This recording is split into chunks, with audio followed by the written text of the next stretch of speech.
Hello friends, ചെമ്പനീർ പൂവിൻ്റെ പുതിയ എപ്പിസോഡിലേക്ക് എല്ലാവർക്കും സ്വാഗതം. അപ്പോൾ ഇങ്ങനെ സച്ചി പറയുന്നുണ്ട്, എല്ലാ വീട്ടിലും ഉണ്ടാവും ഇങ്ങനെ പൈസ മാത്രം ചിലവാക്കാനായിട്ട്. ഞാൻ എൻ്റെ വയ്യായികളൊക്കെ മറന്ന് കുടുംബത്തിന് വേണ്ടിയിട്ടാണ് കഷ്ടപ്പെടുന്നത്. അതിൻ്റെ ഇടയിൽ ഞാനൊന്ന് കഴുത്ത് വേദന, തണ്ടൽ വേദനയൊക്കെ ഹോസ്പിറ്റലിൽ പോകുന്നില്ല. നിങ്ങൾക്ക് വേണ്ടി എല്ലാ സാധനങ്ങളും വാങ്ങിച്ചു തന്നത് ഞാനല്ലേ. ആദ്യം അച്ഛനായിരുന്നു കഷ്ടപ്പെട്ടിരുന്നത്, ഇപ്പോൾ അത് അച്ഛൻ പോയി ഞാനായി. എന്നിട്ടാണ് ഈ അധിക ചിലവെന്ന്. എനിക്ക് കുടുംബത്തിന് വേണ്ടി ചിലവാക്കാനായിട്ടൊരു വിഷമവുമില്ല. പക്ഷേ അതിൻ്റെ ഇടയിൽ ഈ അധിക ചിലവ് എന്നെക്കൊണ്ട് പറ്റില്ല എന്നൊക്കെ പറഞ്ഞിട്ട് ഇങ്ങനെ കുറേ ഷൗട്ട് ചെയ്യുന്നുണ്ട് കേട്ടോ. അപ്പോൾ ശ്രുതിക്ക് ഇതൊക്കെ കേട്ട് ഭയങ്കര ഇൻസൾട്ട് ആവുന്നുണ്ട്. അപ്പോൾ ശ്രുതിനോട് പറഞ്ഞിട്ടാ, നിൻ്റെ ഭാര്യയ്ക്ക് വേണ്ടി സാധനങ്ങൾ വാങ്ങിച്ചു കൊടുക്കേണ്ടത് നീയാണ്, അല്ലാതെ ഞാനല്ല. 3500 രൂപയുടെ അധിക ചിലവാണ് വന്നിട്ടുള്ളതെന്നൊക്കെ ഇങ്ങനെ പറയുന്നുണ്ട് കേട്ടോ.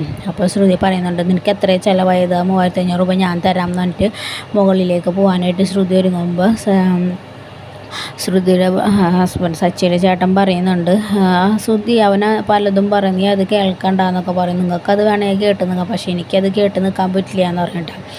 അപ്പോൾ സച്ചി പറയും, കേക്കട നിൻ്റെ ഭാര്യയ്ക്കുണ്ട് റവി വേണം, അത് എനിക്കില്ല, നീ ഒരു അക്ഷരം പോലും ഉണ്ടെന്നില്ലല്ലോ എന്നൊക്കെ പറയുന്നുണ്ട് കേട്ടോ. അപ്പോൾ പറഞ്ഞിട്ട് ഞങ്ങളും ചിലവ് നോക്കിക്കോളാം, എനിക്ക് പണിയുള്ളതല്ല, എൻ്റെ ഹസ്ബൻഡിന് പണിയുള്ളതല്ല, അപ്പോൾ ഞങ്ങൾ അടുത്ത പ്രാവശ്യം ചിലവൊക്കെ ഞങ്ങൾ തന്നെ നോക്കിക്കോളാം എന്ന് പറഞ്ഞിട്ടാണ്.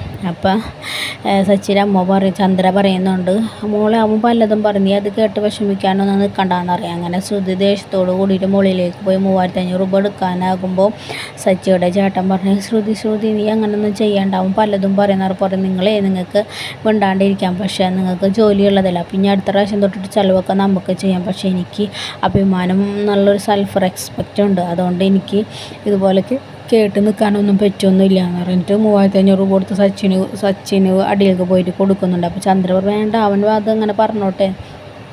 അപ്പോൾ സച്ചി പറയും, എനിക്കൊരു കുഴപ്പമില്ല, എനിക്ക് പൈസ വാങ്ങിക്കാൻ ഒരു മടിയില്ല എന്നിട്ട് 3500 രൂപ വാങ്ങിക്കുന്നുണ്ട് കേട്ടോ ശ്രുതിയുടെ കയ്യിൽ നിന്ന്.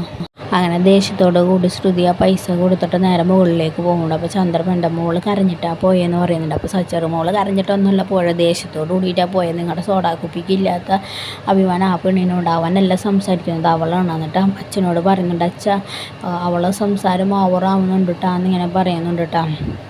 അങ്ങനെ ശ്രുതിയുടെ പിന്നാലെ അവനും മേലേക്ക് പോയിട്ടുണ്ട്. ശ്രുതി നീ വിഷമിക്കാതെ, അങ്ങനെ ആക്കാതെ ഇങ്ങനെ ആക്കാതെ എന്നൊക്കെ പറയും നിങ്ങൾക്കത് പറയാം, പക്ഷേ എനിക്കത് പറ്റില്ല, നിങ്ങൾക്ക് ജോലിയുള്ളതല്ലേ എന്നപ്പോൾ എന്നൊക്കെ ബബ്ബ അടിക്കുന്നുണ്ട് കേട്ടോ. ജോലിയൊക്കെ പോയിരിക്കുന്ന കാര്യം ശ്രുതിക്ക് അറിയില്ലല്ലോ. അങ്ങനെ ചന്ദ്ര അങ്ങോട്ട് ചെല്ലുന്നുണ്ട്. ചന്ദ്ര പറയുമ്പോൾ വിഷമിക്കേണ്ട, ശ്രുതിക്ക് ജോലിയുള്ളതല്ലേ, ശ്രുതി അടുത്ത പ്രാവശ്യം തൊട്ട് നിങ്ങൾ ചിലവ് നോക്കിക്കോ എന്നൊക്കെ പറയും. അങ്ങനെ ശ്രുതി ജോലിക്ക് ശ്രുതിയുടെ ചന്ദ്രയുടെ മൂത്ത മോൻ ജോലിക്ക് പോകുന്നുണ്ട്, പോകാൻ ഒരുങ്ങുന്നുണ്ട്. മോളോട് പറഞ്ഞിട്ട് പോടാന്നൊക്കെ ചന്ദ്ര പറയുന്നുണ്ട് കേട്ടോ. അതിൻ്റെ ഇടയിൽ സച്ചി രേവതിയെ ഫുഡ് കഴിക്കാൻ പുറത്തേക്ക് പോകാമെന്ന് അറിയുന്നുണ്ട്. അപ്പോൾ രേവതി പറയുന്നുണ്ട്, നമുക്ക് ഇവിടെ ഫുഡ് കഴിക്കാൻ വേണ്ട, നമുക്കൊന്ന് പുറത്തുനിന്ന് കഴിക്കാമെന്ന് ഇങ്ങനെ സച്ചി പറയുന്നുണ്ട്. അച്ഛൻ ഞങ്ങൾ പുറത്തേക്ക് ഫുഡ് കഴിച്ചിട്ട് വരാം, അച്ഛനക്കുള്ളത് വാങ്ങിച്ചിട്ട് വരാമെന്ന് പറയുമ്പോൾ അച്ഛൻ പറയുന്നുണ്ട്, വേണ്ട മോനെ എന്ന് പറയുന്നുണ്ട് കേട്ടോ. അപ്പോൾ രേവതി പറയുന്നത്, ഞാൻ ഈ സാധനങ്ങളൊക്കെ എടുത്ത് വെച്ചിട്ട് വരാമെന്ന് ഇങ്ങനെ സച്ചിയോട് പറയുന്നുണ്ട്. എന്നെ കാണിക്കുന്നത് സച്ചിയും രേവതിയും കൂടി കാറിൽ എന്നിട്ട് പുറത്തേക്ക് ഭക്ഷണം കഴിക്കാൻ പോകുന്നത്. അപ്പോൾ രേവതി ചോദിക്കുക, എന്തിനിപ്പോൾ പുറത്തേക്ക് ഭക്ഷണം കഴിക്കാൻ പോകുന്നെന്ന് പറഞ്ഞത്, ഞാൻ ഉണ്ടാക്കി തരാമെന്ന് പറഞ്ഞതല്ലേ. അപ്പോൾ സച്ചി പറയാം, അവിടെ നിന്നാൽ വീണ്ടും പ്രശ്നമാവുള്ളൂ എന്ന് പറയട്ടെ. അപ്പോൾ രേവതി ചോദിക്കുക, ഞാൻ വന്നപ്പോൾ വീണ്ടും പ്രശ്നം, നീ എന്തിനാ അങ്ങനെയൊക്കെ വിചാരിക്കുന്നത്, അവർ കാരണമല്ലേ പ്രശ്നം ഉണ്ടായി, അവരെ അനാവശ്യ ചെല്ലാനുള്ള സാധനങ്ങൾ വാങ്ങിച്ചുകൊണ്ടല്ലേ ഞാൻ പ്രശ്നം ഉണ്ടാക്കിയെന്ന് പറയുന്നുണ്ട് കേട്ടോ സച്ചി പറയുന്നുണ്ട്. 1 രൂപ കിട്ടണമെങ്കിൽ എന്തായാലും കഷ്ടപ്പെടുന്ന അവൻ്റെ ഭാര്യയ്ക്ക് അറിയില്ല, അവൻ്റെ ഭാര്യയ്ക്ക് താളത്തിനൊത്തത്തുള്ളൂ, ആ മുന്തിരി അണ്ടിപ്പരിപ്പ് ഇതൊക്കെ ധാരാളത്തിൽ ചിലവല്ലേ എന്നൊക്കെ ഇങ്ങനെ പറയുന്നുണ്ട് കേട്ടോ. സച്ചി പറയുന്നുണ്ട്, ചിലവ് എനിക്ക് ചെയ്യുന്നതിൽ കുഴപ്പമില്ല, പക്ഷെ ധാരാളിത്തം അധിക ചിലവ്, ഞാനെന്തിനാ അത്രയും അധിക ചിലവ് ഞാൻ അത്രയും ഒച്ചപ്പാട് വെച്ചുകൊണ്ടാണ് ആ പൈസ കിട്ടിയത്, അല്ലെങ്കിൽ അതും പോയെന്നെ ഇങ്ങനെ പറയുമ്പോൾ രേവതി പറയുന്നുണ്ട്, അത് ശ്രുതിയുടെ മനസ്സിൽ കൊണ്ടിട്ടുണ്ടെന്ന്. അപ്പോൾ സച്ചി പറയുന്നുണ്ട്, കൊള്ളട്ടെ എന്ന് പറയുന്നുണ്ട് കേട്ടോ. സച്ചി രേവതിയോടായിട്ട് പറയുന്നുണ്ട്, നീ കണ്ടോ രണ്ടുപേരുടെ കളിയും ചെയ്യുന്നത് അധികം നാൾ നീണ്ടു പോകാൻ പോകുന്നില്ല എന്ന് പറയുന്നുണ്ട് കേട്ടോ. ചേട്ടൻ ആരാന്ന് അറിയാൻ പോകുന്നേ ഉള്ളൂ, ശ്രുതി അറിയാൻ പോകുന്നേ ഉള്ളൂ എന്ന് പറയുന്നുണ്ട് കേട്ടോ.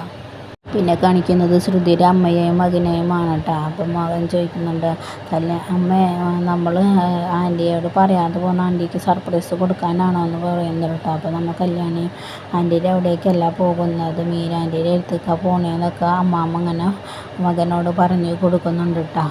അത് അമ്മാമ്മ ഇവിടെ വരെ വന്നിട്ട് വിളിക്കാൻ ഞാനൊക്കെ അവൾ ഇവിടെ കണ്ടിട്ടുണ്ടെങ്കിൽ നമ്മൾ ചീത്ത പറയുന്നതാണ് മകനോട് പറയുന്നുണ്ട് കേട്ടോ. അങ്ങനെ ശ്രുതിയുടെ കിടാവിനോട് അയച്ച് അമ്മമ്മ പറയുന്നുണ്ട്, ശ്രുതിയുടെ കിടാവ് കൊച്ചു പറയുന്നുണ്ട് കേട്ടോ, എനിക്ക് ആൻറ്റിയെ കാണണമെന്ന് പറയുന്നുണ്ട്. അപ്പോൾ അമ്മ പറയുന്നുണ്ട് എന്തായാലും കാണാം, നമുക്കുള്ള മോൾക്ക് കാണിച്ചു തരാമെന്ന് ഇങ്ങനെ പറയുന്നുണ്ട് കേട്ടോ. അങ്ങനെ അമ്മമ്മ കൊച്ചുമോനോട് പറയുന്നുണ്ട്, നീ പഠിച്ച് നല്ല വലിയ ആളാവണം, നിൻ്റെ കൂടെ അമ്മമ്മ എപ്പോഴും ഉണ്ടായെന്ന് വരില്ലാന്ന്. അപ്പോൾ ശ്രുതിയുടെ കൊച്ചു പറയുന്നുണ്ട്, അമ്മമ്മ എവിടെ പോകുന്നു എന്നെ വിട്ടിട്ടെന്ന് ഇങ്ങനെ ചോദിക്കുന്നുണ്ട് കേട്ടോ. അമ്മമ്മ എവിടെ പോകണ, രമണി അമ്മയുടെ വീട്ടിലൊക്കെ പോകുന്നതെന്ന് പറയാം. അമ്മമ്മ എവിടേക്കും പോകണ്ട. അപ്പോൾ പറയും, മോനെ തനിയെ വിട്ടിട്ട് അമ്മയും പോകേണ്ടി വരുമോ എന്നുള്ള ഭയമാണെന്ന് ഇങ്ങനെ പറയാം. അമ്മമ്മ എവിടെയും പോകില്ല, രമണി അമ്മയുടെ വീട്ടിൽ പോയിട്ട് പെട്ടെന്ന് ഇങ്ങ് വന്നാൽ മതിയെന്ന് ആ കൊച്ചുമകൻ പറയുന്നുണ്ട് കേട്ടോ. ബസ്സിനായിട്ട് ബസ് സ്റ്റോപ്പിലേക്ക് ശ്രുതിയുടെ അമ്മയും മകനും കയറി നിൽക്കണ സമയത്തായിരിക്കും അമ്മയ്ക്കൊരു വല്ലായ്മ പോലെ വരുന്നത്. അങ്ങനെ തലയൊക്കെ ആകെ കറങ്ങുന്ന പോലെ ഒരു ബസ് സ്റ്റോപ്പിൽ തല കറങ്ങി വീഴുന്നു കേട്ടോ. അപ്പോൾ കൊച്ചു അമ്മമ്മയ്ക്ക് എന്ത് പറ്റി അമ്മമ്മ എന്നൊക്കെ വിളിച്ച് ആകെ വിഷമത്തിൽ ചോദിക്കുന്നുണ്ട് കേട്ടോ. അപ്പോഴേക്കും അവൻ്റെ അമ്മമ്മ തളർന്ന് ബസ് സ്റ്റോപ്പിലേക്ക് വീഴുന്നുണ്ട്. ആ സമയത്തായിരിക്കും സച്ചി രേവതിയും അതിലെ കാറിൽ പാസപ്പോൾ സച്ചി ചോദിക്കുന്നത് എന്താ അവിടെ ഒരു ആൾക്കൂട്ടം എന്ന് പറയുന്നിട്ട്. അങ്ങനെ അവർ കാറ് സ്റ്റോപ്പ് ചെയ്ത് നോക്കുമ്പോൾ കാരണം ഒരു കൊച്ചു കഴിഞ്ഞ് അമ്മമ്മ എണിക്കാൻ ഇങ്ങനെ ആയിട്ട് പറയുന്നുണ്ട്. അപ്പോൾ രേവതി അയ്യോ അത് നമ്മുടെ വിമലാൻ്റെ ആദ്യമല്ലേ, എന്ത് പറ്റിയെന്നിട്ട് അവർ കാറിൽ നിന്ന് ഇറങ്ങുന്നുണ്ട്. കൊച്ചിനോട് ചോദിക്കുന്നത്. അപ്പോൾ അമ്മമ്മ തല കറങ്ങി വീണതാണെന്ന് ഇങ്ങനെ പറയുന്നുണ്ട് കേട്ടോ. അങ്ങനെ ആ വെള്ളം തന്നിട്ട് സച്ചി അവിടെ നിന്നൊരു പെണ്ണിൻ്റെ കയ്യിൽ നിന്ന് വെള്ളം നിന്ന് വാങ്ങിച്ചിട്ട് ആദ്യം അമ്മമ്മയുടെ മുഖത്തേക്ക് ഇങ്ങനെ ഒഴിക്കുന്നുണ്ട് കേട്ടോ. അങ്ങനെ രേവതി പറഞ്ഞു, വിമലാൻ്റെ കണ്ണ് തുറക്കാൻ പറഞ്ഞു. അപ്പോൾ സച്ചി പറഞ്ഞു, രേവതി കണ്ണ് തുറക്കുന്നില്ല, നമുക്ക് എത്രയും പെട്ടെന്ന് ഹോസ്പിറ്റലിൽ എത്തിക്കണം എന്ന് പറയുന്നുണ്ട് കേട്ടോ. അങ്ങനെ അവരെല്ലാവരും കൂടിയിട്ട് വിമലാൻ്റിയെ ഹോസ്പിറ്റലിൽ എത്തിക്കുന്നുണ്ട്. ആദ്യം വിമലാൻ്റിയിൽ എത്തി എന്നിട്ട് ഇങ്ങനെ കരയുന്നുണ്ട് കേട്ടോ പാവം കൊച്ച്. അങ്ങനെ ആദ്യം എന്നിട്ട് അമ്മമ്മ കണ്ണ് തുറ അമ്മമ്മ എന്നിട്ട് ഇങ്ങനെ കരയുന്നുണ്ട്, എനിക്ക് പേടിയാവുന്ന അമ്മമ്മയെന്ന് പറഞ്ഞപ്പോൾ രേവതി ഇങ്ങനെ കൊച്ചിനെ ചേർത്ത് പിടിക്കുന്നുണ്ട് കേട്ടോ. രേവതി പറയും, കണ്ണ് തുറക്കൊന്നുമില്ലല്ലോ വിമലാൻ്റെ എന്ന് സച്ചിയോട് പറയുന്നുണ്ട്. അപ്പോൾ സച്ചി പറയുന്നുണ്ട്, വെറ്റ ഡോക്ടർ വന്നിട്ട് ചോദിക്കാം. ആദ്യം ഇങ്ങോട്ട് വന്നിരുന്നിട്ട് ആദ്യം കൊച്ചിനോട് ഇങ്ങനെ കാര്യം ചോദിക്കുന്നത്, എന്നീ നാട്ടിലേക്ക് വന്ന അമ്മമ്മയ്ക്ക് എന്താ പറ്റിയെന്ന്. അപ്പോൾ ഞങ്ങൾ ബസ് സ്റ്റോപ്പിൽ വന്ന് നിന്നുകൊണ്ടിരിക്കുക തല കറങ്ങി വീണത്, നിങ്ങൾ ആരെ കാണാൻ ഇങ്ങനെ വന്നതെന്ന് പറയുമ്പോൾ കൊച്ചൊന്നും മിണ്ടുന്നില്ല കേട്ടോ.